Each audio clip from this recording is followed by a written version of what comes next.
Yang pertama-tama dihisab oleh Allah adalah sholat. Barang siapa yang tidak sholat, maka semua amalnya tidak diterima. Banyak banget deh.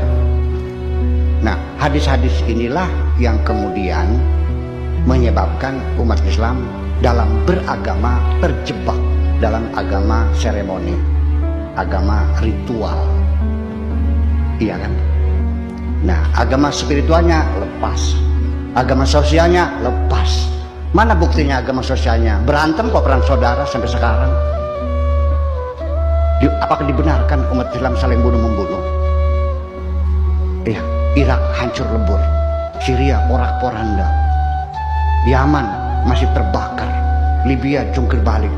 Ini bukan sekarang, dari zaman dahulu kala umat Islam saling bunuh-membunuh itu. Di mana ibadah sosialnya? Di mana spiritualnya? Kita sibuk bikin masjid. Ya, semakin rajin berjamaah, semakin rajin bertengkarnya. Saya tidak merendahkan sholat, ya tidak. Tetapi kenapa di Al-Quran sendiri, kalau memang itu sebagai tiang agama, kalau itu memang menjadi ukuran seseorang, kalau tidak sholat amalnya tidak ada yang diterima, kenapa dalam Al-Quran ibadah sholat hanya sekali-kali disebutkan dan tidak berulang-ulang? Itu pun secara global saja, aqimus sholat. Berapa kali sehari tidak disebutkan, rakaatnya tidak disebutkan, apa yang dibaca juga tidak disebutkan. Tidak ada dalam Al-Quran bagaimana protokol sholat itu dilakukan. Dan sampai sekarang sholat orang berbeda-beda.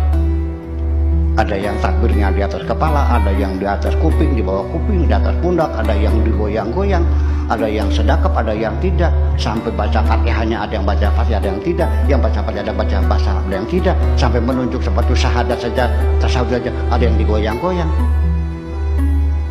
Nah, saya jujur mau berkata, Nabi Muhammad sholatnya gimana? Saya mau niru sholatnya seperti Nabi Muhammad. Artinya dalam komunikasi sehari-hari, kalau saya memerintahkan kamu hanya sekali dua kali, tidak akan berbeda dengan ketika saya menyuruh kamu berkali-kali. Betul enggak? Yang berkali-kali itu infak, anfiqu wa mimma razaqnahum yunfiqum, infak. Kenapa dalam bab fikihnya kok nggak ada bab infak? Ini ada satu persoalan yang tersembunyi sesungguhnya. Ya, saya tidak menolak itu semuanya, cuma saya sedang berhipotesa. Kalau dia itu memang tiang agama, kalau itu memang landasan seseorang amalnya tidak diterima kalau tidak sholat, ya mungkinnya dikatakannya 1000 kali dalam Al-Quran ini. Itu yang jadi persoalan. Jadi sampai sekarang tidak ada yang tahu Nabi Muhammad